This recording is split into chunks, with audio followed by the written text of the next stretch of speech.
Higit 100 milyong Pilipino ang matutulungan sakaling ilipat ang pondong nakatenga lamang sa PhilHealth. Ayon sa Department of Finance, mas mabuting pakinabangan na lamang ang mga pondong hindi nagagamit sa halip na mangutang at may dagdag pang interes. Si Sue Jin Kim sa sentro ng balita. Yes, Sue Jin. Yes, Angelique, nilinaw ni Director UV Milnina Asuncion ng Finance Department na ang paglilipat ng funds ay alinsunod sa General Appropriations Act 2024.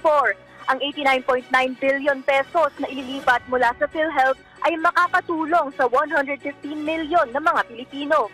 Matatandaan na kamakailan inihalin tulad ni Finance Secretary Ralph Recto ang excess unused PhilHealth funds sa pondong natutulog lamang. Kaya anya dapat itong pakinabangan. Pinaliwanag na rin ni Asuncion na magkakaroon ng sapat na pondo ang mga benepisyo ng PhilHealth ngayong taon, kahit na ililipat ng gobyerno ang excess funds nito. Nilinaw ni Asuncion na may 550 billion pesos na matitira pa rin sa PhilHealth na kayang-kaya at sapat para sa panukalang increase. Ayon sa DOF, ang mga pondong kukunin ng pamahalaan ay hindi magmumula sa kontribusyon ng mga miyembro, kundi mula lamang sa subsidiya ng gobyerno. Paliwanag ng DOF, mas mainam nang gamitin ang mga sleeping funds o ang pondong hindi nagagamit kaysa mangutang na nagdadala ng additional na interes. Nakita rin anya ng DOF na tumaas ang kita ng PhilHealth noong panahon ng pandemya dahil ang national government ang sumagot sa karamihan sa pangangailangan.